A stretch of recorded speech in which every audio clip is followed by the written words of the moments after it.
de- Ah, ya lo hizo usted. Sí. Perfecto. Ok, y vamos a dar inicio.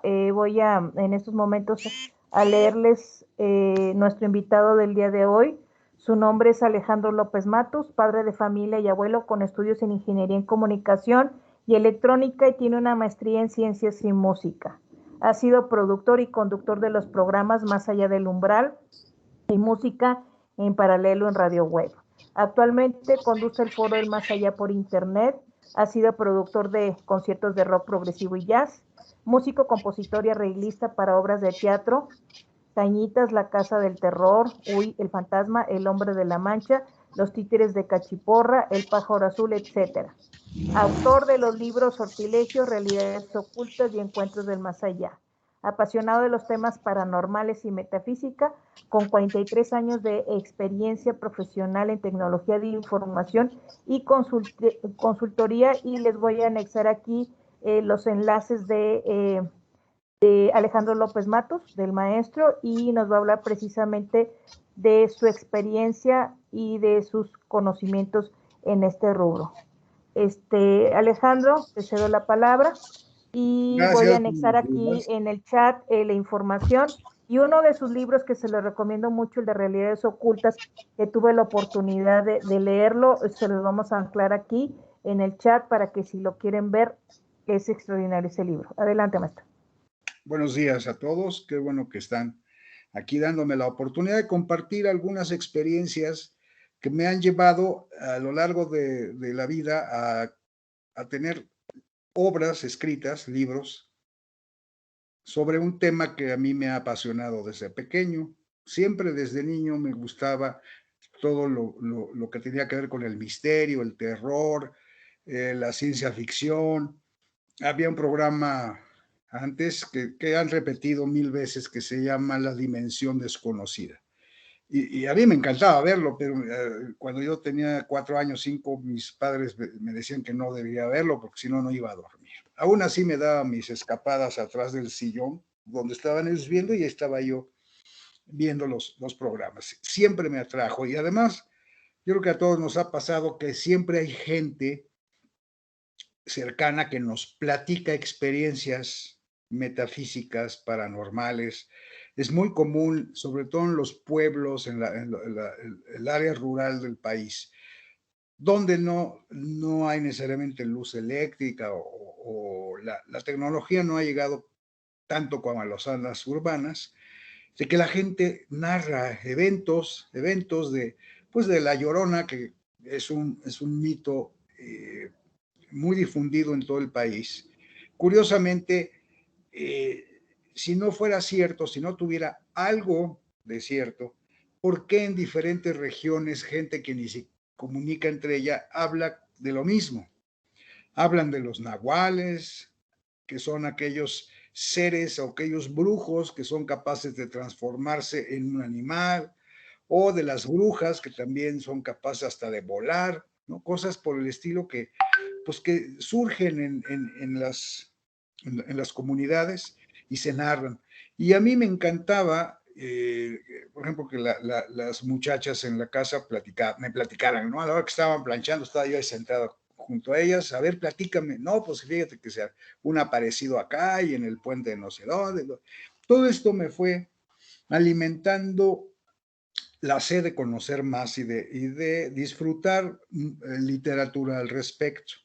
Entonces, desde pequeño, desde que entré a la secundaria, me aboqué a leer obras del tipo de narraciones extraordinarias de Edgar Allan Poe, que me atrapaban y además el estilo de escribir de Edgar Allan Poe me parecía una cosa extraordinaria, el manejo del lenguaje, esa forma de mantenernos en vilo y no denunciar o no concluir algo hasta cierto momento, y eso es, digamos, el chiste del suspenso, ¿no? Luego también tuve oportunidad de leer otras cosas como las obras de Jorge Luis Borges. Y también me pareció extraordinario el manejo del lenguaje en una forma tan erudita, con tantas citas que él utilizaba, y eso a mí me gustó mucho, y yo posteriormente en lo que he tenido oportunidad de escribir, me gusta mucho meter citas que nos ubiquen en un entorno para entender el desarrollo de un texto. Y pertenecía a un club de lectura que nuestra maestra de literatura formó, y cada semana teníamos que leer un libro y luego exponerlo entre los compañeros. Y en esa forma tuve oportunidad de conocer mucho de lo que me fue gustando, incluso, por ejemplo, la poesía. Y la poesía la conocí desde casa cuando tuve oportunidad de leer un mamotreto de este vuelo que se llamaba El Tesoro del Declamador, y contenía un compendio de poesía particularmente mexicana desde el siglo XIX, siglo XX, hasta pues hasta la fecha en que se escribió aquel libro, que era más bien que se editó a principio en los 60 del siglo pasado.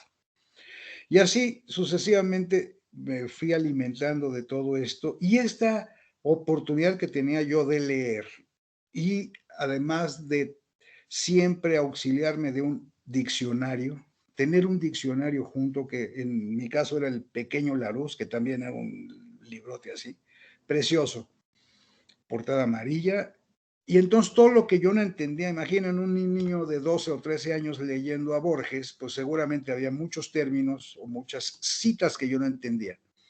Y entonces, afortunadamente en el diccionario encontraba yo alocuciones latinas, grecolatinas, muchas cosas que me permitían entender esto.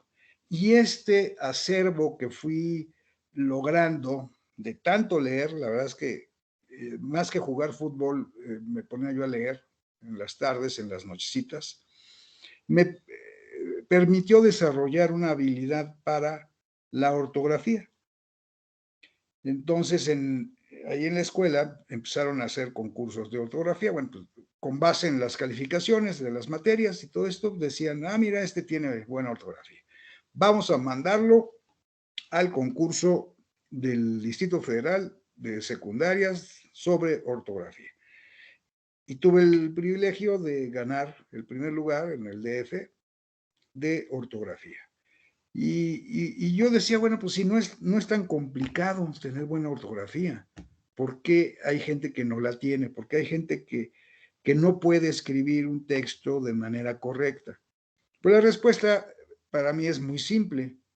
No han leído lo suficiente y no han tenido la oportunidad de ver textos bien desarrollados, escritos y publicados que les permitan conocer las palabras y cómo se deben escribir.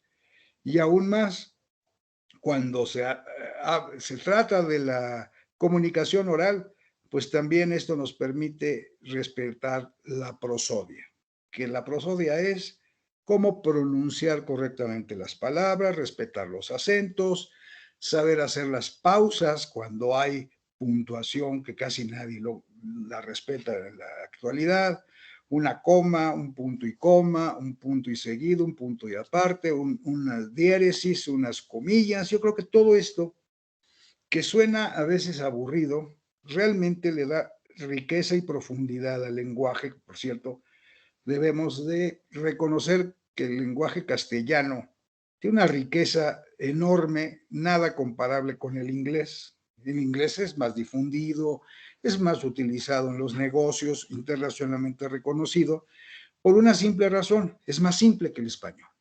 El español, la forma de conjugar entre personas, en los tiempos, todo esto tiene una riqueza enorme que le da una variedad y una especificidad a cada cosa. El inglés es más simple. Y yo creo que no está mal, pues es una forma de comunicación también muy efectiva. Pero cuando uno se va desarrollando profesionalmente, pues tiene que escoger la manera en que se va a comunicar, y esto es inevitable. En cualquier profesión hay que comunicarse. Y vamos a decir, hasta escribir un correo electrónico es una forma de comunicarse, y hay que hacerlo en el contexto adecuado. No puede uno escribir en forma telegráfica no puede uno basarse en emojis, pero tampoco puede ser algo epistolar que tenga un desarrollo larguísimo, que no llegue al meollo de un asunto. También tiene uno que cuidar la forma en que escribe. Hay mucha gente que acostumbra a escribir mensajes de correo electrónico, de texto, de lo que sea, con puras mayúsculas. ¿Eso qué implica? Pues como una imposición, ¿no? Como, mira, yo soy este y púmbala. Yo creo que hay que saber, incluso con estas herramientas, cómo escribir y cómo matizar la comunicación para que sea efectiva, pero también esté correctamente escrita y que además pues, sea agradable a la lectura del receptor, que no sea agresiva, que no lo enrede, que vaya al grano, etcétera. ¿Y qué decir de aquellos que nos ha tocado desarrollar software? Pues hasta la escritura de código en el lenguaje que ustedes quieran, COBOL, Java, lo que sea, uno tiene que ir documentando a lo largo del código la funcionalidad del programa. Y pues hay que ser muy específico. Aquí se hace esto y esto y esto. ¿Y qué decir de cuando se entrega a un usuario un programa, una aplicación? Pues hay que escribir un manual para el usuario, que sea claro, conciso y escrito de manera correcta. Los médicos acostumbran a escribir sus recetas o sus diagnósticos a veces a mano y luego con una letra horrible, ¿no? Que nadie puede reconocer. Hasta los más avesados boticarios, cuando les presenta uno de repente una receta, no entienden de qué se trata. Y hay que estarle llamando al médico, a ver, ¿qué pusiste aquí? Ah, pues tal cosa. Bueno. Entonces, lo que quiero decir con esto es que en cualquier ámbito profesional que nos desarrollemos, tenemos necesariamente que manejar una buena comunicación. Leyes, ingeniería, administración, lo que sea. Hay que sabernos comunicar y para sabernos comunicar y que nuestra comunicación sea precisa, objetiva, bien dirigida y sobre todo legible por cualquiera de los receptores. Ortografía. Tenemos que asegurarnos de que no estemos escribiendo barbaridades. Y para obtener una buena ortografía y una buena prosodia, pues una forma es estudiar, como lo estudiamos seguramente en la secundaria, en la primaria, las reglas ortográficas, todo esto nos va alimentando, pero a veces se nos olvida si no lo practicamos. Quien no escribe algo, se le olvidan las reglas gramaticales. Y además, el fomentar la lectura, leer lo que sea, desde un panfleto, cosas bien escritas, desde luego, desde un panfleto, un libro, un artículo, cualquier cosa nos permite asimilar y recordar de manera casi fotográfica las palabras y cómo se deben de escribir. Y qué decir de cómo formar frases y oraciones. Esto es inevitable. Y para mí, en la experiencia que tengo, es la receta más efectiva ha sido leer y leer continuamente, como hasta la fecha lo sigo haciendo. Tener un libro en cada espacio que me permita a veces sentarme 5 minutos y leer un ratito. ¿Qué decir de cuando va uno al water? También aprovecha para leer, ¿cómo no? En lugar de llevarse el celular, pues mejor leer algo, unas 5 páginas, no nos hace ningún daño. Si vamos en el transporte público colgados del tubo, pues podemos ir leyendo o sentados. Hay siempre oportunidades, sobre todo cuando hay la oportunidad de vacacionar, pues puede uno descansar y libremente, a lo mejor así sin ruido, sin mucha interferencia, podemos leer y concentrarnos en lo que estamos leyendo. Cada quien puede encontrar el área de interés de acuerdo a su gusto, pero siempre estoy seguro va a haber una área donde nos interese leer, siempre. Nadie lo puede negar. Entonces, estando yo en este ámbito donde me empezó a gustar, o ya era un lector ávido de muchos autores,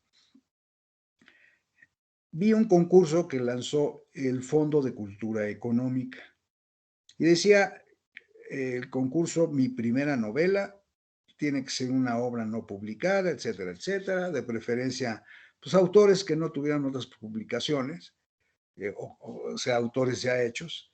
Y el premio para mí era muy atractivo y fue el móvil principal, que eran $10,000, que en ese tiempo eran 125,000 pesos, que era lo que costaba un coche que era de moda en aquel tiempo, que era el Ford Mustang Mach 1.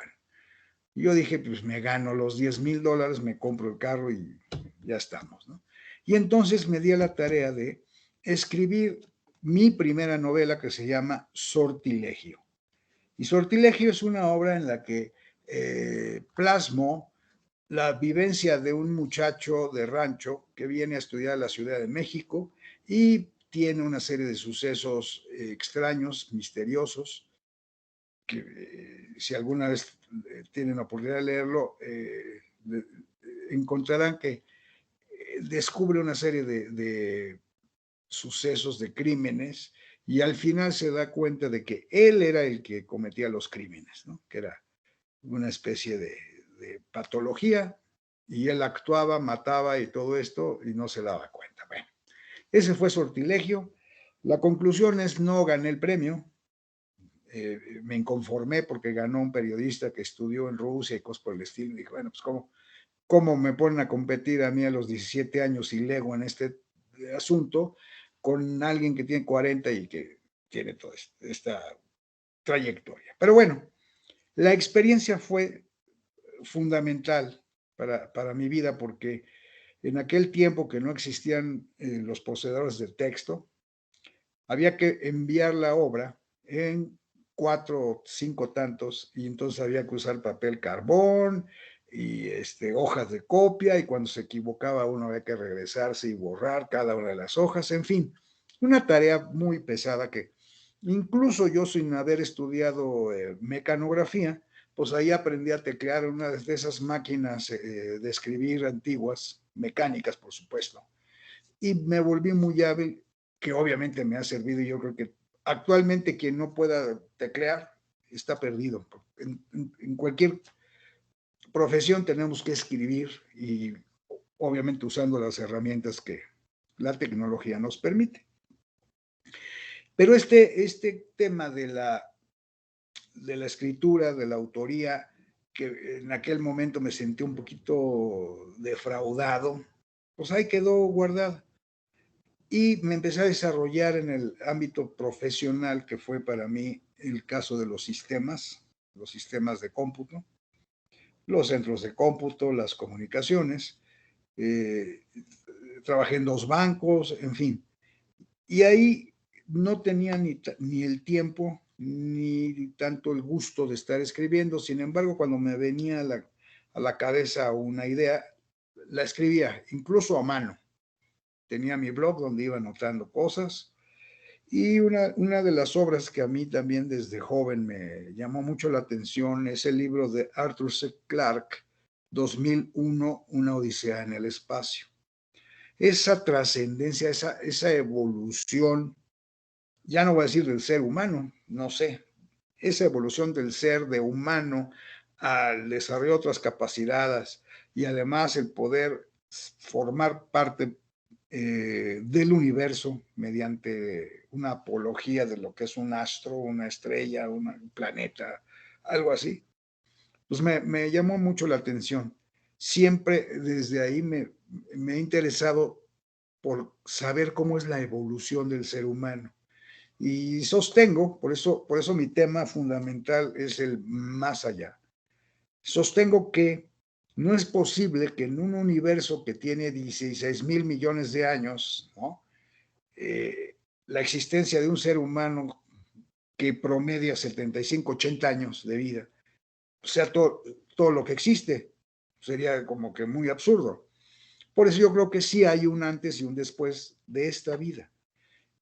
justamente en realidades ocultas termino diciendo o reflexionando si somos seres físicos teniendo experiencias espirituales o somos espíritus teniendo experiencias físicas, terrenales. Entonces yo creo que cuando he leído, seguramente a quienes les guste la historia, conocerán una serie de obras de un autor que, por supuesto, no era su nombre real, que era Ted Lobsang Rampa, que él escribió cosas como El tercer ojo, El cordón de plata, todo esto que a mí me despertó el interés sobre lo que es el más allá, lo que es la trascendencia del espíritu más allá de la muerte, sobre el desarrollo de capacidades que todos debemos tener, pero no estamos conscientes de ellas. Para quien no lo sepa, el tercer ojo se supone que es una manera de percibir cosas que no están en el plano físico, la telepatía, etcétera. Y hay además escuelas que se llaman ocultistas, como los Rosacruces, que enseñan a desarrollar estas capacidades. Una de esas capacidades es el desprendimiento o el viaje astral, por ejemplo, que es la capacidad de un ser humano de llegar a un punto de meditación, de relajamiento específico que permite que el espíritu se eleve, se despegue del cuerpo. Incluso las personas que han tenido experiencias cercanas a la muerte narran cómo han visto que su espíritu se va desprendiendo y de repente los recuperan mediante shock eléctrico, lo que sea, y regresan de golpe al cuerpo. Bueno, Alejandro, perdón que te interrumpa, ya te dejamos de ver. Déjame ver. En tu cámara. Pero tengo la cámara prendida. De repente se congeló la imagen. ¿Ahorita cómo está? ¿Regresó? Sí, no, todavía no regresas, todavía no te estamos viendo. Estabas en primer plano y se congeló la imagen y de repente ya no te viste. Uh-huh. Salgo y vuelvo a entrar. Ok, para que continúes con los fenómenos paranormales que empezaste a tener en tu casa. Entonces nos esperamos, muchachos, a que ¿Cuelgo? Sí, y vuelve a entrar. Uh-huh.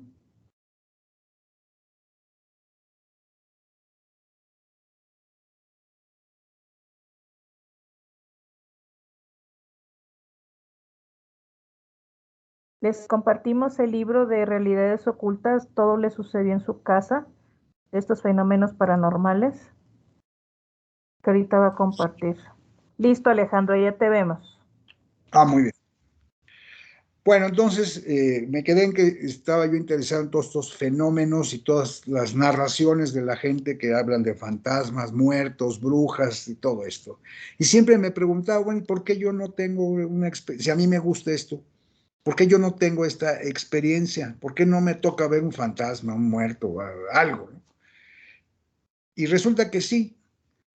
Tuve la oportunidad en 1985 de comprar una casa, que es donde habito actualmente, y resulta que la gente que vivía conmigo, mi primera esposa, mi ayudante en la casa, me empezaron a platicar eventos que al principio yo no daba por ciertos. Me decían, se oyen ruidos, se ven pasar sombras, etcétera, etcétera. Y yo decía, bueno, se me hace que estás inventando. Además, como yo me la pasaba fuera fuera de la casa trabajando todo el día, pues no tenía tanta oportunidad, pero de repente en la noche, cuando estaba yo acostándome, en la puerta de mi closet se escuchaban que tocaban así fuerte la puerta, o veía una lucecita pasando, cosas por el estilo que empecé a registrar.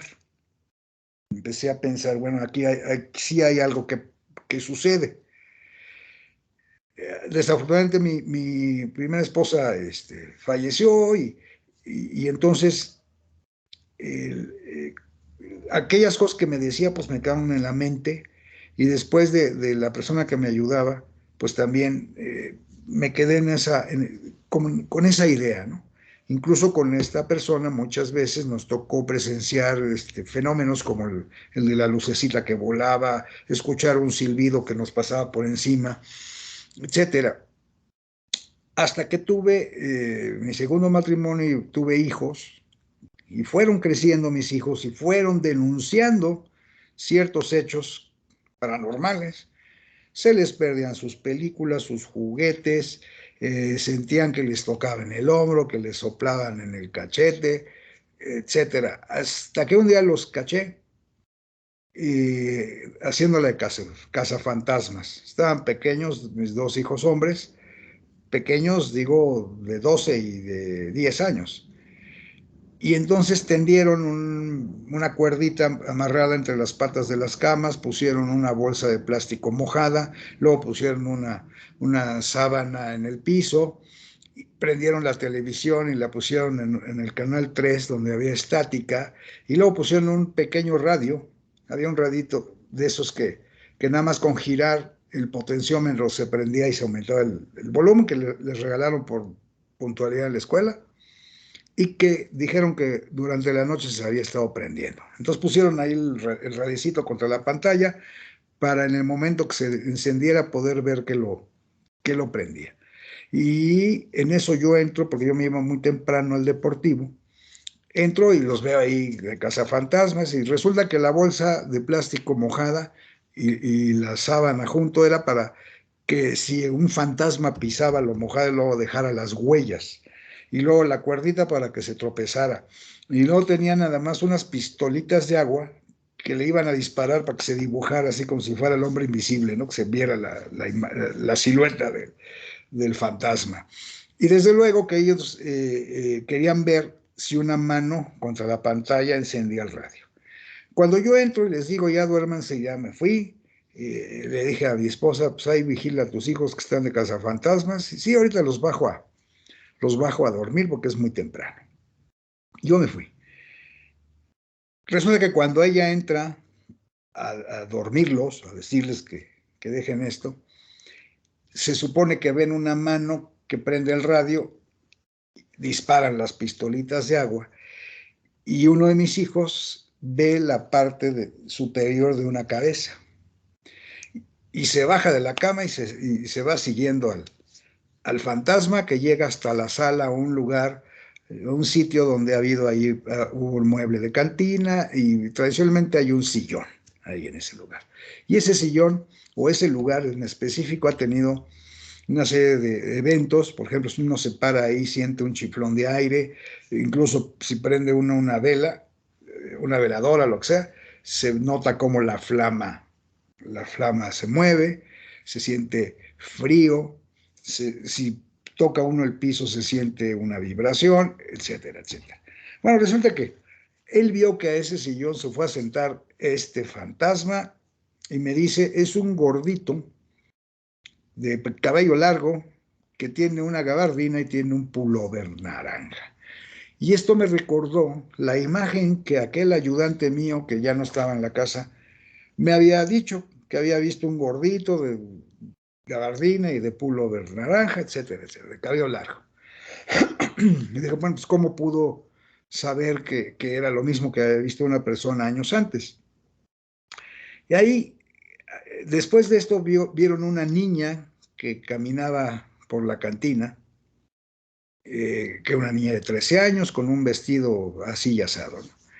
Y yo ya empecé de plano, le dije a mi hijo, ya estás alucinando, a mí se me que ya está influenciándote. Pero no, me di a la tarea de buscar a alguien, porque pues ya no es lo mismo escuchar cosas, escuchar sonidos, que ver cosas, ¿no? Desde mi punto de vista, pues esto podría ser hasta peligroso, aunque sí se me hacía fancy una casa con fantasmas, pero no necesariamente es lo más adecuado porque supone que los fantasmas, los muertos, absorben la energía de los vivos. De ahí que estuve buscando a alguien que me auxiliara, que viniera a ver qué estaba pasando. Y venía uno y venía otro, y uno con un machete, y luego hizo un círculo de fuego ahí, una limpia, etcétera. Cosas que realmente no sirvieron hasta que me presentaron, me dieron el dato de un vidente. un vidente que se llama Fernando Broca. Era un muchacho de 22 años en aquel tiempo, estoy hablando de 2005, 2004, 2005. Estaba estudiando mercadotecnia, pero él era un muchacho como el de Sexto Sentido, que desde niño veía entes, veía muertos, que llegaban a una visita y saludaba a una persona, y él a las personas, perdón, y él se seguía saludando gente, y su papá le decía, oye, pues, ¿a quién saludas? Pues aquí hay gente, ¿no? Pues, ¿cuál gente? El caso es de que viendo esta habilidad, o en ese momento, pues no necesariamente algo positivo desde el punto de vista de los papás, lo llevaron con gente, con espiritistas, etcétera, y aceptaron pues que él era evidente, que él tenía esa capacidad de, efectivamente, de ver y de comunicarse con los muertos. Por así que créanlo o no, eso es lo que es, lo que se dijo. Y se empezó a dedicar a la investigación y sobre todo de los lugares donde se presentan esas manifestaciones, pues él llegaba, veía a los muertos, les decía que es aquí, busca la luz, trasciende, ya no es momento que sigas con nosotros. Y sí, desde que llegó a la casa empezó él a decir que había 3 entidades en la casa. Que uno era un gordito de cabello largo con una gabardina y un pullover naranja. Y la otra era una niña de 13 años que tenía un vestido blanco, Y entonces, digo, ya tanta exactitud en la descripción, pues ya después de lo que me dijo mi hijo, de lo que me dijo la otra persona años antes, pues obviamente no podía yo dejar de creer. De tal manera que, bueno, él hizo su trabajo, los invitó, incluso él preguntaba, insistía en preguntar si alguien de la casa visitaba orfanatos. Pues no, dijimos, no, nosotros no hemos visitado orfanatos. Pues alguien de la casa, desde luego yo soy el tercer propietario de la casa, pues yo no sé si los anteriores, que por cierto eran ingleses, visitaban orfanatos. Pues resulta de que la explicación que dio es, alguien que ha ido a los orfanatos, se les ha pegado el espíritu de esta gente que murió en ese lugar, que no se han dado cuenta que están muertos y se los jalan a la casa. Y así se trajeron a la niña y al muchacho. El muchacho se llamaba Emanuel. Entonces, decía yo, hizo su trabajo, los invitó a buscar la luz, a trascender, a irse, y sí, por un tiempo dejó de haber manifestaciones. Mis hijos incluso le pusieron nombre al fantasma, le dijeron que era Jack. Y bueno, pues era Jack y Jack no sé qué. Y en un grupo de amigos que nos reuníamos una vez al mes, yo narraba los sucesos del periodo, ¿no? Ah, pues ahora pasó esto, y para que no se me olvidara, empecé a apuntar. Ah, pues ahora hubo, en tal fecha, tal hora, hubo esto, una sombra que corrió por acá, y un ruido así asado, y todo esto, y entonces ya llegaba yo con mi anotación, les decía, pues ahora pasó esto. Y ya llegaba y me decían, ahora, ¿qué pasó con Jack? Estando en esas, además, había experiencias muy interesantes, por ejemplo, que yo les iba a narrar un evento en el que percibí un olor a fierro viejo, a taller mecánico, algo muy desagradable. Pero antes de que yo se los dijera, ellos me dijeron, oye, güey, como a fierro viejo, ¿no? Como a taller mecánico, a grasa así fea. ¿Y cómo lo sabes? Pues lo estamos sintiendo. Entonces, bueno, pues eso evidentemente no puede ser una casualidad. De ahí que, teniendo mis anotaciones, uno de mis hijos me dice, oye, papá, ¿por qué no escribes un libro sobre esto? Pues ya que tienes todo anotado, hay un inventario de eventos. Y dije, bueno, pues no pierdo nada, y me puse a escribir. Esta vez ya, obviamente, en Word empecé a escribir mi narración, y punto por punto de lo que iba sucediendo lo fui desarrollando, evidentemente dándole una explicación y un contexto, pero una forma muy coloquial, así como estaba yo platicándolo con mis amigos en las reuniones aquellas de tabernáculas, y ahí pues ya terminé el libro y dije, a lo mejor a alguien le interesa. Y lo mandé a 2 editoriales, una nunca me contestó, la otra me contestó como en 2 meses y me dijo, está muy interesante tu libro, lo queremos publicar. Muy bien, el proceso para publicar un libro es, una vez que la editorial lo elige, pues ellos hacen la producción, pero uno de los puntos relevantes de una obra es la corrección de estilo, que es corregir todas las faltas de ortografía y además modificar las frases, oraciones, todo el texto de manera que sea legible y esté bien escrito. Por supuesto, la gente que se dedica a esto, los correctores de estilo, son gente que ha estudiado literatura, generalmente, ¿no? Letras en lo general. Y me dieron la buena noticia de que mi libro no necesitó corrección de estilo. Me dijeron, está muy bien escrito. Ya alguien se lo había corregido. No, yo así lo escribí. Sí, bien, de manera coloquial, con lenguaje muy común, pero bien escrito. Si acaso, pues tendrá por ahí un par de errores de dedo, ¿no? Hay una cosa que puse cajón con G, por ejemplo. Pero dentro de lo general, estaba bien escrito y así lo publicaron. Con la suerte de que el primer tiraje de 3,000 ejemplares se agotó en un plazo de menos de 6 meses, de que ahí empecé a conocer un poquito más el mundo editorial, el mundo de los libros, el mercado, cómo se mueve, y para mi sorpresa no eran ni Gandhi, ni el Sótano, ni estas grandes librerías quienes más vendían, sino las librerías de Liverpool y del puerto de, ¿cómo se llama? El puerto de Veracruz, no, Fábricas de Francia. Las fábricas de Francia vendían mi libro, pero como locos, digo, no por presumir, pero en un semestre quien más me reportó regalías fue Liverpool, me pagó 48,000 pesos de regalías, imagínense cuántos libros tuvieron que vender, muchos, muchos. Y luego ir a provincia, siempre me gusta irme a meter a las librerías, a ver qué compro y siempre salgo con algo. Me encanta comprar discos, me encanta comprar películas y también libros. Y bueno, pues llegar a una librería de provincia y ver mi libro, como en el caso de Tequisquiapan, me dio mucho gusto. La dueña de la librería, al presentarme y ver que estaba yo ahí, me propuso hacer una firma de autógrafos con muy buen éxito, etcétera.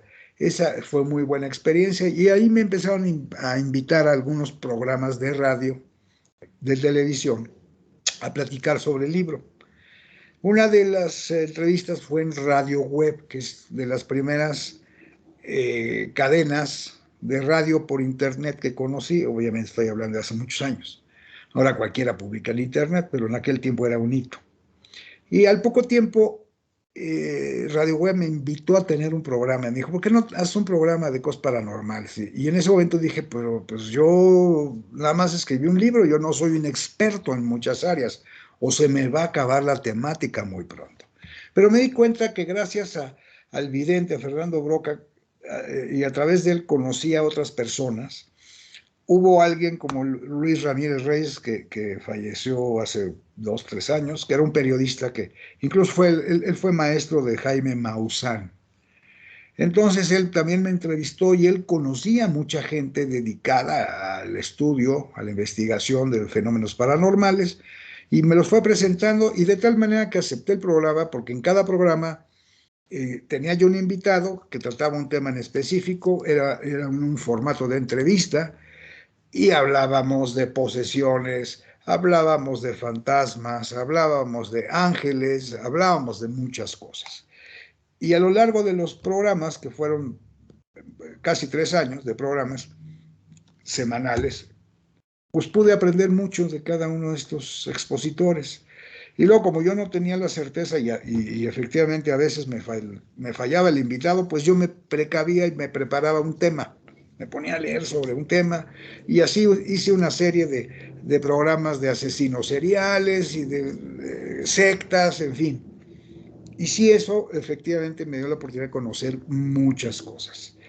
En el mismo Radio Web me dio la oportunidad, me ofrecieron tener un programa de música, que como ya dije es mi otra afición y mi otro gusto muy grande, y tenía mi programa de música en paralelo, donde presentaba yo música de la no convencional, ¿no? Música de jazz, de rock, etcétera, pero no lo más no lo más popular ni común.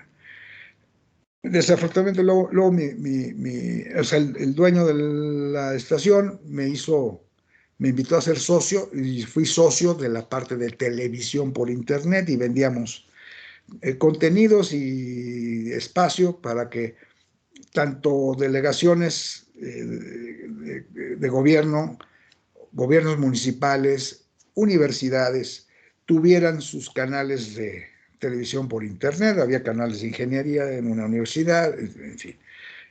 Desafortunadamente falleció mi socio y se fue acabando y se fue agotando este mercado porque, pues, repito, ahora todo el mundo bloguea, todo el mundo publica en YouTube, en Facebook, en todos lados. Entonces ya tener un canal por internet no era realmente una ventaja competitiva.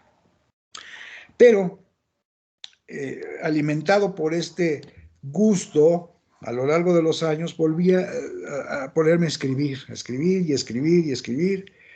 Y uno de los temas que más me apasionó durante mis experiencias que plasmo en realidades ocultas fueron los viajes astrales. Yo sostenía que si uno hace un viaje astral es capaz de ver a un fantasma, el fantasma que está en tu casa. Decía, en lugar de llamar al vidente, pues yo me desprendo, me meto a este plano astral y ahí puedo ver quién anda por aquí. Y sí, efectivamente, ahí percibí que una de las visitas posteriores, ya en años más recientes, era mi exesposa. Era mi exesposa diciéndome que, pues que como habíamos prometido amor eterno, pues que por qué no me iba con ella, ¿no? Y yo dije, ay, no, pues todavía me toca hacer cosas aquí en la vida. Eh, gracias, igual te deseo lo mejor, pero pues tú tienes ya que trascender y no estar aquí conmigo, porque me estás causando malestar, ¿no? Y bueno, fue una experiencia, voy a decir, una especie de exorcismo.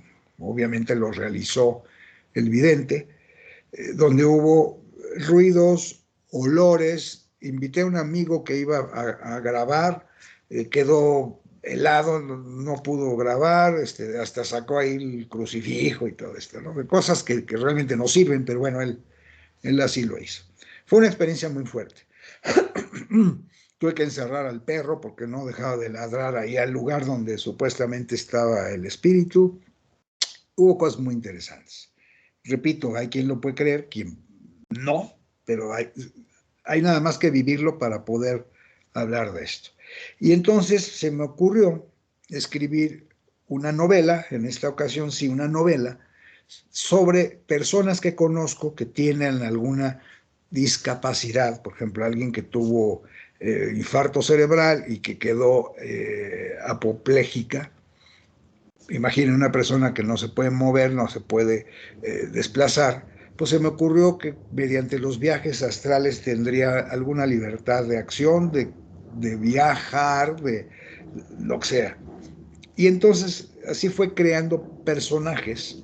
Otra persona que es esquizofrénica, y yo digo, bueno, pues en lugar, a lo mejor no necesariamente es que escuche voces irreales, a lo mejor sí está escuchando voces de espíritus o de entidades malvadas que le recomiendan hacer cosas, ¿no? Y así sucesivamente empecé a maquetar, así como un diagrama de sistema, como un diagrama de flujo.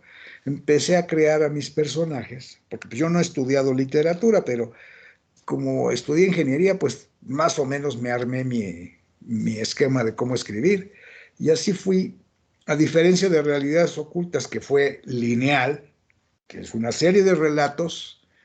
En este caso empecé a plantear personajes, a decidir cómo se iban a interactuar entre ellos, darle un contexto, un argumento, una justificación para que se comunicaran. Así una persona que fue un amigo mío que falleció, pues yo le di la justificación de que tenía que cuidar a otra persona que estaba enferma, ¿no?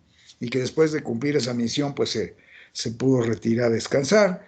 Y así construí este libro que se llama Encuentros en el Más Allá, donde al final justifico todo la reunión de todos los personajes mediante el plano astral, eh, haciendo cosas para curar a alguien, para vigilar y cuidar a otras personas, en fin, haciendo una labor positiva. Y así surgió este libro que ya se los enseñé, creo, ¿verdad? No, Encuentros en el Más Allá, cuya portada, por cierto, la editorial me propuso ahí unas fotos que no me gustaban, y en cambio tengo una ahijada que logró captar en el baño de su casa, a través de la puerta, ahí se ve el cancel de la regadera y más atrás la ventana del baño, y aquí pues se nota una sombra, que pues es un fantasma real.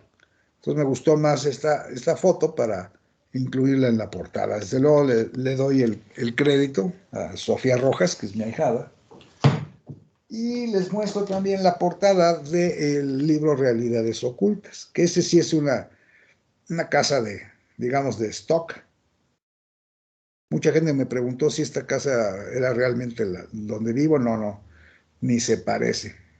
pero, pero bueno, estas realidades ocultas, incluso les puse, ya le mandé la versión de PDF a Patti por si gusta compartirlo con quien lo quiera, porque bueno, ahorita ya es un poco difícil por el tiempo encontrarlo en las librerías, aunque me dicen que, por ejemplo, Gandhi y el Sótano, si va uno lo encarga, se lo pide al editorial y se lo surten en 1 o 2 semanas. Pero bueno, el caso es que como ya venció mi contrato de exclusividad de 10 años con la editorial Alfa Futuro, pues estoy en la libertad de regalarle el PDF a quien me parezca y lo pongo a su disposición.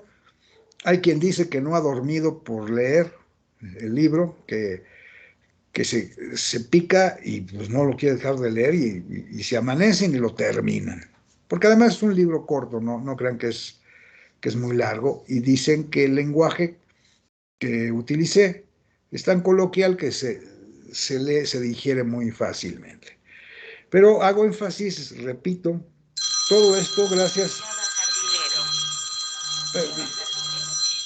todo esto gracias a que he tenido el cuidado y la formación y la disciplina de escribir de manera correcta. Para mí es una obligación en cualquiera de los ámbitos. No puedo, obviamente en mi carrera profesional también, tuve muchos años que escribir mails, manuales,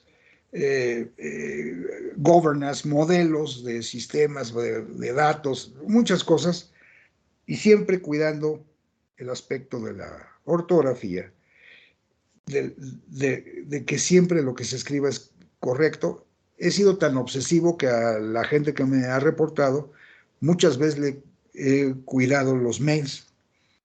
He percibido que escriben mails que pues, no me parecen, ¿no? Que parecen reclamos, que no son claros. Entonces hay gente a la que le dije, a ver, antes de que mandes un mail, me lo dejas ver y yo te lo voy a cambiar de plano, porque no quiero que se publiquen cosas o se manden cosas incorrectas.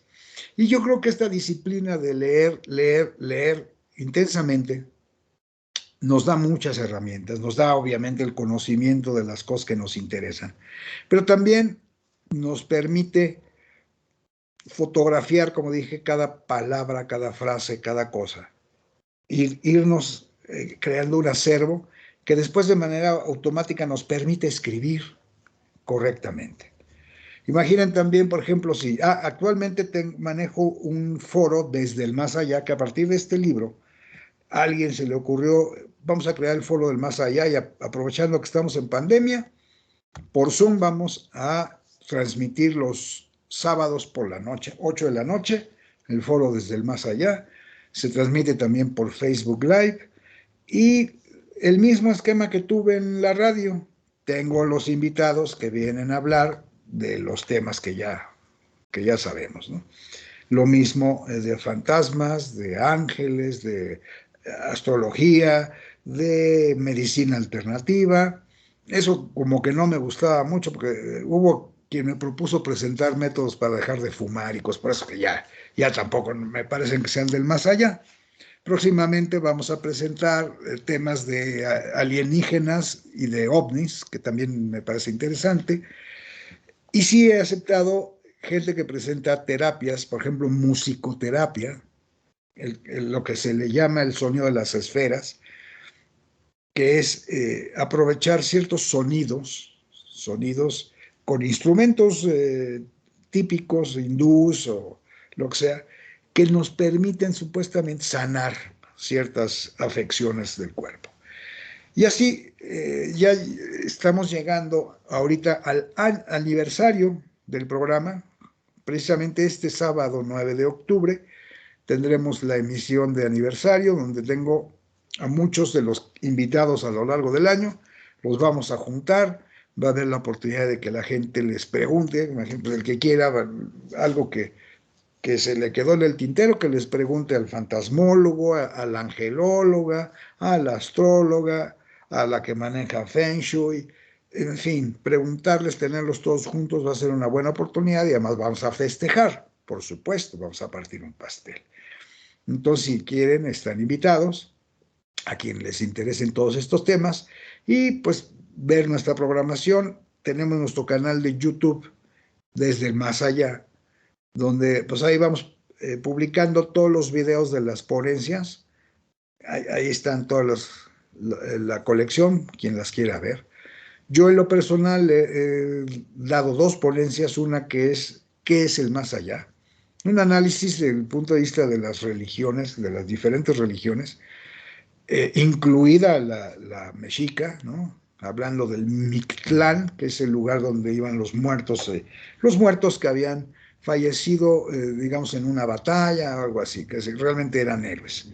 Hasta lo que decían los griegos, cómo ven los judíos cristianos la muerte, la resurrección, todo un análisis que, lejos de parecer o de ser ocultista, pues es más bien una explicación hasta donde puedo, de manera científica, decirlo. Y también traté el tema de posesiones demoníacas y exorcismos. Obviamente no se trata de nada más hablar de la película El Exorcista, cosas por el estilo, sino de objetivamente analizar aquellos casos que se dice de posesiones, si pueden o no ser, cuáles son las manifestaciones que implicarían que sí sea una posesión real, etc. Y así hay muchas, ¿no? De teología, o sea, qué significa Dios para las diferentes personas y religiones. Sí, dime, Pati. El link que compartimos aquí en el chat, ahí viene para tu invitación de este sábado que tienes el aniversario del Más Allá, para que los muchachos lo puedan tomar.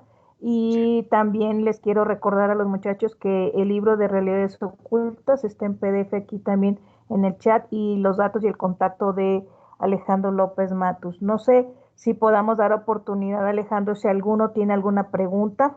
Claro, Aquí tenemos una periodista con nosotros, Lourdes de Coster, que aquí nos está acompañando. También tenemos otra maestra, Ceci Siller. Si tienen alguna pregunta o algo, adelante con Alejandro López Matus.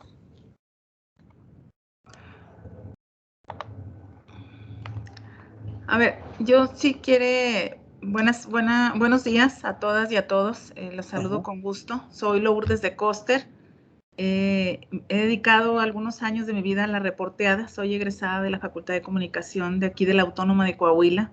Estoy acá en Saltillo ahora y soy docente de UNID en Saltillo. Maestro, a mí me gustaría preguntarle, ¿cuál es la principal dificultad que se enfrenta un escritor hoy en día en un reto evidente que se tiene de esta migración de las plataformas? El periódico o los libros escritos en físico están enfrentando un reto por la migración hacia las tecnologías o las plataformas. Sin embargo, esta brecha generacional, hay quienes preferimos, digamos, los mayores de 30 o 40 años, preferimos el libro en físico o el periódico, el impreso en nuestras manos. El olor de un libro nuevo sigue pareciendo exquisito. ¿Cuál es el reto que se enfrenta o que ha enfrentado usted, maestro, dentro de esta migración a la que tenemos que adaptarnos quienes en algún momento hemos hecho escritos o hemos participado en algún trabajo periodístico? Y gracias y felicidades también a la maestra Patti por la invitación. Gracias. Gracias. Mira, yo creo que la mejor manera de competir es con contenidos de calidad, contenido interesante, etcétera, porque, repito, la tecnología permite que cualquier persona publique lo que sea. Y puede, digo, cada quien tiene la libertad de publicar lo que sea, cierto o no, o una visión propia, o como sea, ¿no? Y es válido. Sin embargo, se encuentra uno mucha información fútil, vacía, hueca, y además en un lenguaje grosero, eh, atacando a gente, cosas por el estilo, que pues no es calidad. Entonces, ciertamente es un reto. Primeramente, el que, por ejemplo, una editorial acepte publicar algo, en mi caso, en 2 ocasiones, y hablo de editoriales diferentes, yo lo atribuyo al contenido, a que debe tener algún grado de calidad, algún grado de interés que permita que la gente se publique, ¿no? Que la gente lo publique, perdón. Y pues es la única forma, repito, de competir. Yo también tengo un estudio de grabación, porque pues, ya dije, mi otra pasión siempre ha sido la música. Entonces creé un pequeño estudio de grabación, hice producciones de discos, de todo, hasta de ranchero, de todo, ¿no? ¿Y qué pasó? En los años recientes, cualquier persona con una Mac graba audio y cree que lo hace bien y cree que está produciendo bien, ¿no? Hubo quien, por ejemplo, en algún tiempo, y ya tiene años, 8 años, 9 años, quien me vino a pedir una cotización para una grabación y le dije, pues es tanto, y me dijo, no, hay quien me cobra 120 pesos la hora. Le digo, pues sí, nada más que tienen la cabina en un closet, ahí el micrófono colgado del tubo de la ropa, ¿no? Pero bueno, fue a hacer su grabación allá, imaginen la calidad. Y claro, luego vino conmigo para que le mandara a hacer el tiraje de discos compactos. La gente que hace esto, hay muchos que lo hacen también de manera silvestre, ¿no? Pero en mi caso yo los mandaba a hacer con Sony. Y Sony me regresó, me dijo, "Oye, no podemos ponerle sello Sony a esto. Está mal grabado, está mal editado, mal mezclado, etcétera, etcétera, ¿no?" Entonces, ¿qué pasó? Que esa inversión que yo hice en su momento para producir música, pues quedó rebasada con cualquiera que hace grabaciones caseras, ¿no? Cada quien puede tener un home studio y es difícil competir con eso, al Así igual, es. o sea, yo creo que la tecnología hay que aprovecharla, pero la única forma es dando calidad y contenido. Así es. Gracias. Tenemos la mano levantada, Claudia, y después Everardo Velasco. Adelante, Claudia. Bueno, muchas gracias por la invitación. Como comentaba muy amablemente la licenciada, me dio la oportunidad de poder participar en esta plática muy interesante y muchas felicidades. Mi pregunta es enfocada, es una pregunta comentario. ¿Cómo ve usted actualmente a la juventud? Juventud me estoy refiriendo a edad de 18 a 24 años, enfocado en la lectura, enfocado en la literatura, porque comentario a mi percepción, cada vez menos los jóvenes se interesan por la lectura. ¿Por qué? No es que esté mal, sino que vivimos en una era diferente, en una era de más tecnología, en una era más visual. Ahora la juventud se enfoca más en lo visual, en lo que les es atractivo. Si visualmente no les es atractivo, no es de su interés, ¿verdad? Entonces, pregunta 1, ¿cómo nota usted a la juventud? Y pregunta número 2, ¿cómo podríamos atraer a la juventud? Una manera de motivarlo, porque, ¿verdad? La lectura, la literatura es hermosa, nos abre el panorama, el entendimiento, ayuda mucho a la redacción, ayuda mucho a que se amplíe tu vocabulario, a tu manera de expresarte, pero los jóvenes no lo ven. Digo, yo no soy tan grande, pero me topo que digo, no hay interés y es lamentable y ojalá que no se extinga, ¿verdad? Muchas gracias. Pues yo creo, en mi experiencia, que antes había en las escuelas más impulso a la lectura. Bueno, yo estoy seguro de que siga habiendo talleres de lectura y redacción, cosas por el estilo, donde hay que invitar a la gente a leer. Una vez que le agarran el gusto, pues difícilmente lo van a soltar. Pero hoy la competencia, como usted dice, de otros, ¿cómo se dice?, estímulos, ya sea gráficos o lo que sea, o por los medios electrónicos,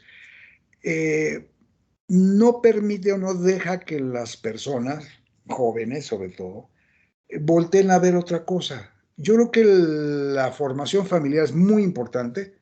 Si hay una casa donde hay libros, pues yo creo que se puede esperar que los hijos, pues un día cojan un libro, aunque sea por curiosidad, y que se vayan interesando. Yo conozco muchas casas actuales de padres de 50 años o menos, sobre todo de 40, 50 años, donde llega uno a su casa y no hay ni un libro, no hay un librero, no hay un libro. Obviamente, ¿cómo un hijo va a agarrar un libro? Pues, imposible, ¿no? Y no es por nada, pero aquí en la casa de ustedes, pues hay libros por todos lados, hasta nos falta espacio, ¿no? ¿Por qué? Porque ese interés se ha trascendido, se ha heredado a mis hijos y ellos son interesados. Bueno, pues uno estudió cine, entonces es guionista, pues imagínense si no leyera, ¿verdad? No podría ser. El otro es músico y actor, la otra es psicóloga, en fin. Pero ese gusto por la lectura se hereda o se mama, y si no se da el ejemplo, pues hay que buscar que, por ejemplo, las escuelas, incluso las universidades, den un impulso a ese gusto por leer. Formar un club de lectura y que sea por gusto y que la gente lo disfrute. Y obviamente empezando por obras muy digeribles que no representen un reto para leer y que la gente lo va a ir disfrutando poco a poco. Y desde luego, pues la otra parte pues es buscar cosas con calidad, no hay de otra. Así es, gracias, Everardo. Bueno, mi nombre es Everardo y quería preguntarle, yo sé, pues, están hablando de los jóvenes y de los intereses y todo ese rollo. Yo tengo mucho interés más que nada por el lado motivacional, por así decirlo. Desde que publicó su primer libro, desde que se lo aceptaron, ¿cómo sintió? ¿Cómo dijo, de aquí soy? ¿Cómo fue esa motivación hacia seguir haciéndolo sin perder las ideas? Porque pues, yo hay veces que quiero escribir algo y me quedo sin ideas totalmente. Digo, si soy de aquí, no soy de aquí, dudo de mi identidad. Mi duda es cómo se sintió seguro de soy esto y quiero hacer esto. Sí, mira, gracias. Yo creo que, como dije, hay que tener un libro en cada lugar disponible para cuando me siente 5 minutos pueda leer y fomentar ese gusto. De la misma manera, yo uno de los mecanismos que también empleé para que no se me fueran las ideas, pues siempre tener una libreta para anotar una idea, mira, voy a escribir sobre esto, ¿no?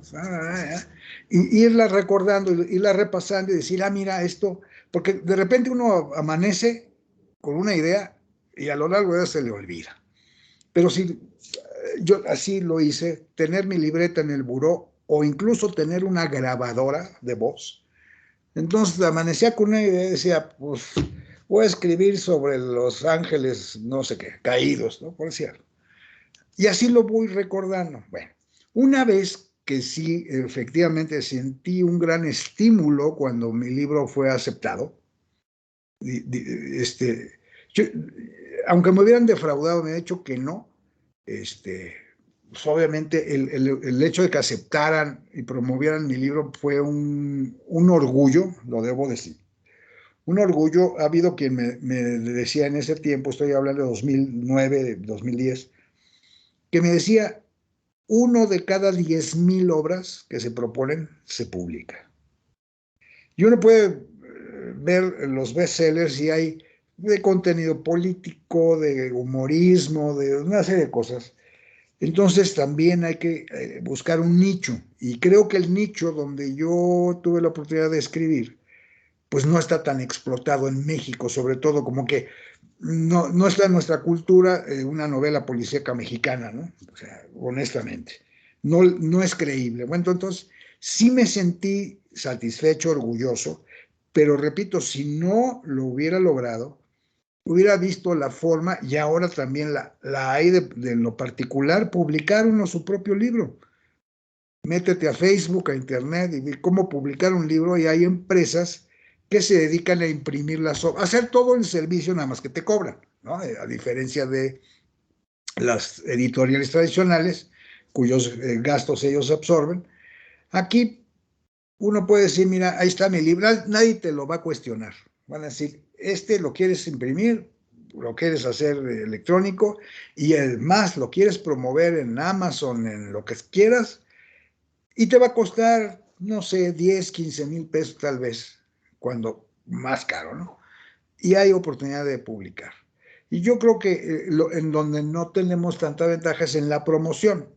Porque si yo mando imprimir un libro particular, pues a ver quién lo promueve, ¿no? Tengo que hacerlo yo. Desde luego que si lo pones en Amazon o en una plataforma que tenga mucha visibilidad, es más factible que tenga éxito. Así que pues mi recomendación es no cejar, no dejar de escribir tus ideas, grabarlas y luego darse el tiempo para desarrollarlas.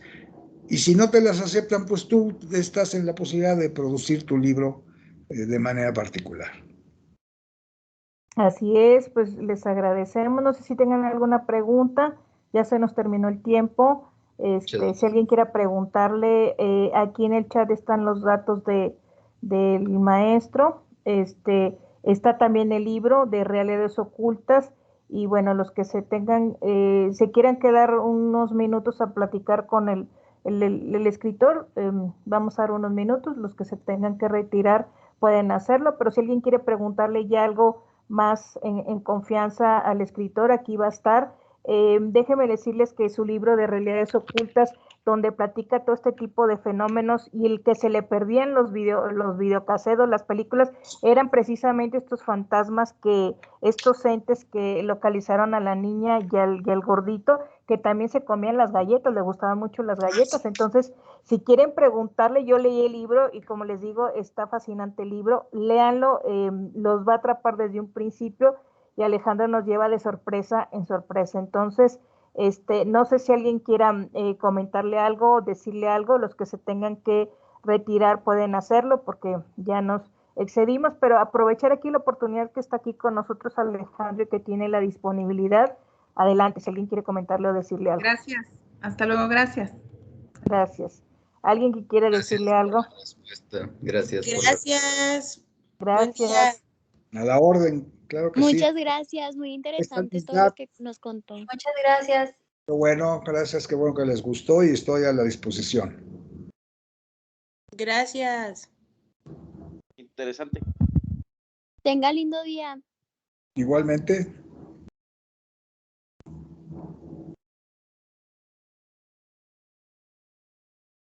Everardo, ¿quieres preguntarle algo más?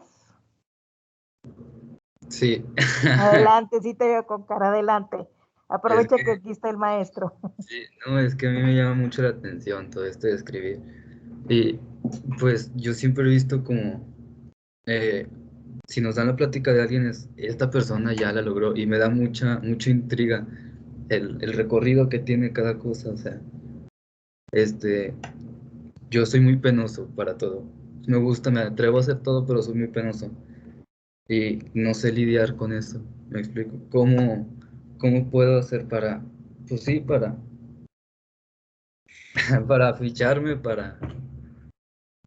no sé, lo tomo como un ejemplo, por así decirlo ahorita. Quisiera saber más de usted, pero no se puede ahorita como tal. No, por ejemplo, mira, qué bueno que lo mencionas, porque yo también era muy tímido. O sea, a mí me costaba mucho trabajo exponerme por temor al ridículo. En cualquier ámbito, ¿no? Por ejemplo, siendo músico, habiendo estudiado músico y todo esto, habiendo compuesto música, no me gustaba cantar. Sentía yo que era mal cantante, decía, no voy a cantar. Y de repente en alguna reunión, o sea, me animé, canté y vi que era bien recibido, que la gente no iba a decir, ay, cállate, ¿no?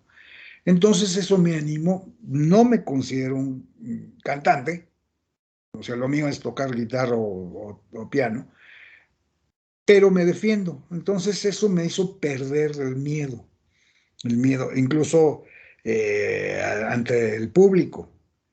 El haber competido en el concurso de declamación en la escuela secundaria, me permitió, y lo hice casi así para perder el miedo a la multitud, o sea, ver un grupo y además tus compañeros que te van a bulear, ¿no?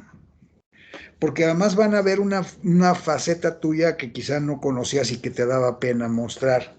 O sea, imaginen en los principios de los 70, donde lo que rifaba, como siempre, era el ambiente deportivo, la música, muchas cosas, que saliera por ahí un ridículo hablando de poesía. Pues, lo que decían es, ¿qué onda, no? A lo mejor tiene otras desviaciones, no sé. Aventarse es la única forma. Y una vez que me aventé y vi que tuve una cierta recepción, algo positivo, pues me fui animando y fui perdiendo el miedo. Imagínense si no pudiera hablar en público, pues ni hablar en radio, ni hablar en ningún lado, ni dar clases. También dar clases me dio la oportunidad de desarrollar mis habilidades de locución, ¿no? De poder expresar ideas y conocimientos. Pero la única forma es perder el miedo, aventarse, y aunque no nos acepten al principio, pues uno tiene que insistir, no hay de otra, ¿no? Fíjate que en lo que está comentando el escritor, yo estudié la carrera de comunicación y me pasaba lo mismo, no me gustaba dar clase, me temblaban las piernas, se me quebraba la voz. Yo decía, ¿cómo me animé a estudiar comunicación si realmente no me puedo comunicar? Entonces, a mí lo que me sirvió el número uno, y te lo comparto por experiencia, primero, aprende a abordar a las personas extrañas que estén a tu alrededor. Acércate y dales una plática, comenta algo si estás haciendo en la fila, vuelta con el que está atrás, oiga, que larga la fila y nadie hace nada. Es cuando empiezas a perder el miedo. Entonces, posteriormente, cuando salí yo de la carrera, todavía saliendo yo de la carrera, me daba temor el hablar frente al público, el sentir todos los ojos que me estaban viendo. Y luego un día me ofrecen a dar clases precisamente en comunicación, donde yo salí de la carrera. Y decía, ¿cómo voy a dar clases si me da tanto pavor? Entonces, me acuerdo de mi primera clase, nunca se me va a olvidar, tenía yo 50 alumnos ahí en la Facultad de Comunicación, y empecé a caminar de un lado a otro en la tarima, toda nerviosa, pero cuando empecé a hablar, haz de cuenta que se me fue quitando los nervios. Entonces, como dice Alejandro, pierde el miedo a hablar, a abordar gente, y eso te va a ayudar mucho a que tú te puedas expresar. Y si quieres escribir, empieza escribiendo. Incluso, pues si puedes estar aquí en el aniversario, y aparte el aniversario, si tienes algún escrito y que se lo puedas mandar a Alejandro, porque él es de niño, y él dice, bueno, Alejandro, ¿por qué está tan bien escrito tu libro? Me dices que yo desde niño empecé a leer. Entonces yo te recomiendo que busques libros, pero buenos libros para leer. Una feria de libros, hay libros que te venden de 10 pesos que se llama Leyendas de México, Leyendas de no sé qué. Empieza tú a leer y ve viendo la redacción, ve viendo el estilo. Entonces ahí es donde puedes empezar a perder ese miedo. Pero ahorita estás a muy buen tiempo, estás iniciando. Alejandro, él decía que cuando él empezó con los concursos de ortografía, pues le iba muy bien. Y no hay más que, precisamente por eso lo trajimos en ortografía, porque nos damos cuenta que hay alumnos que escriben muy mal en los grupos de WhatsApp con horrores de ortografía, ya no errores, horrores de ortografía. Lo que yo te pudiera recomendar en mi poca experiencia.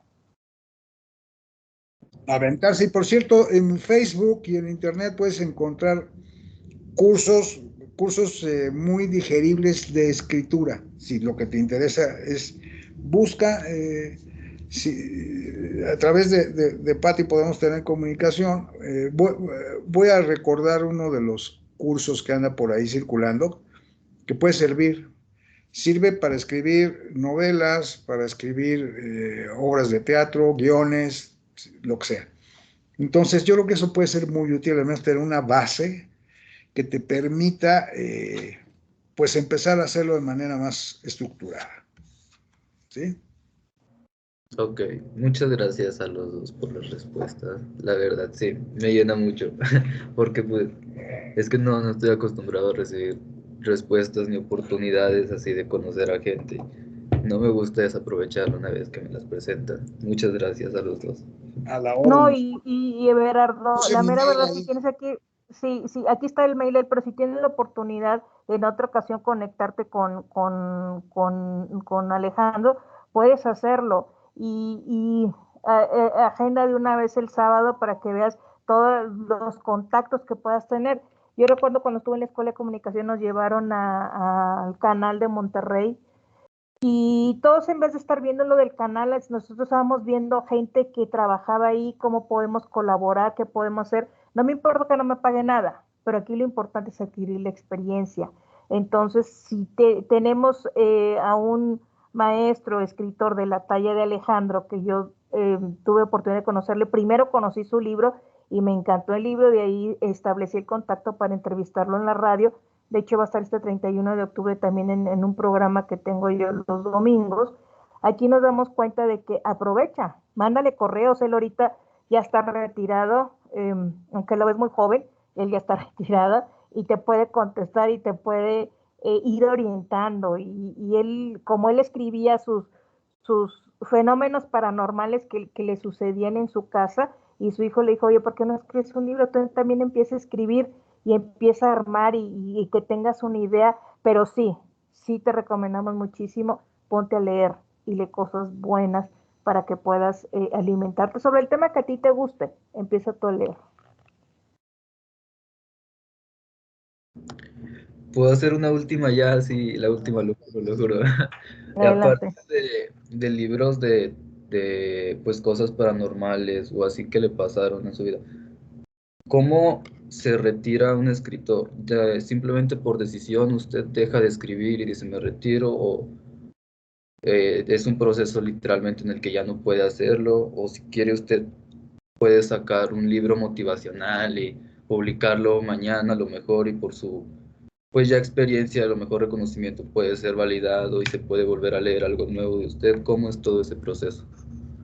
Fíjate que yo creo que eso no se olvida, no se deja. De hecho, estoy escribiendo otro libro se va a llamar, todavía no está terminado, La rebelión de las almas. Y este está escrito en forma de ensayo, que son narraciones independientes que al final van a juntarse en una historia, ¿no? Pienso, como ya dije, si lo ofrezco y me lo aceptan, qué bueno. Si no, pues buscaré la forma de yo publicarlo por mi cuenta. Pero eso no se olvida.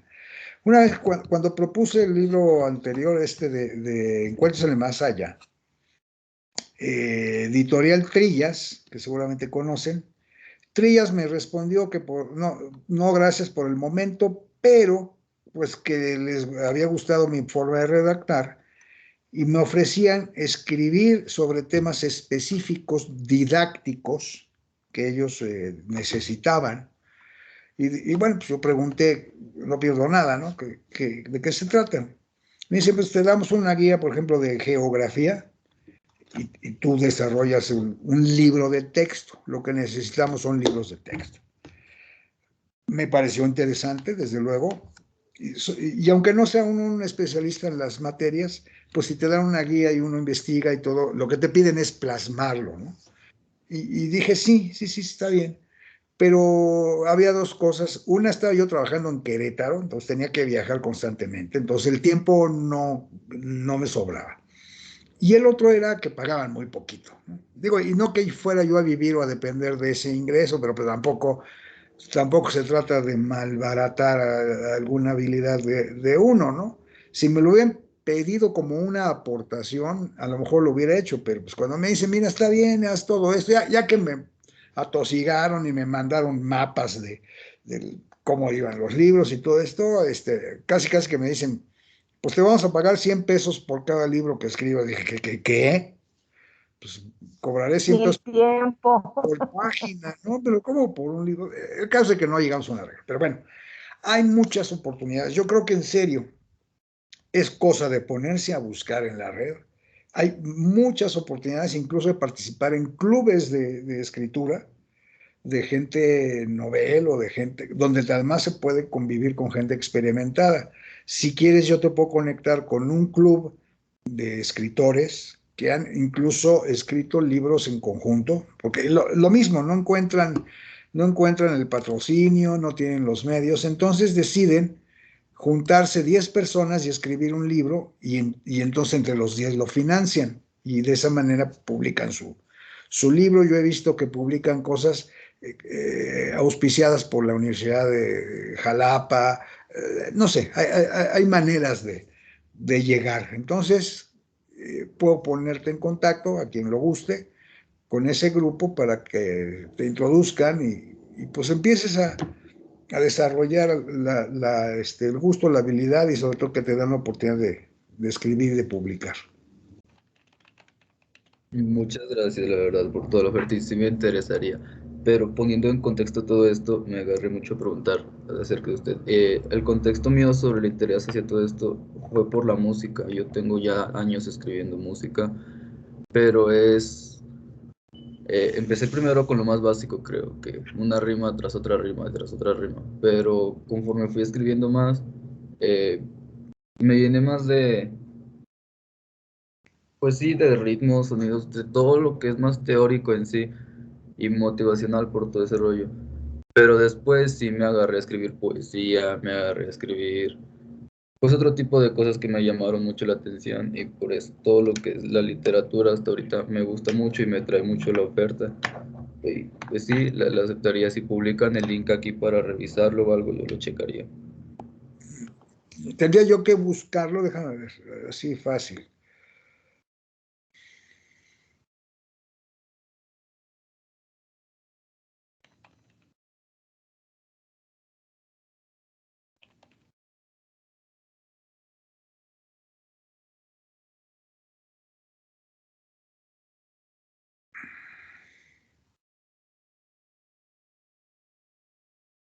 Te mando, Pati, un contacto Sí. de una empresa que publica cosas, o sea que Ujú. incluso la persona se llama Alejandra Guzmán. Grope Imprenta, te la mando. Y Ujú. ahí puedes mandar a imprimir lo que gustes. Ya lo del club, esto de escritores, sí tengo que buscar o incluso platicarlo con alguno de ellos, porque hace tiempo que no platicó. Y no sé si siguen activos, pero seguramente que puede ser un buen contacto también. Sí, o sea, ahorita Ok.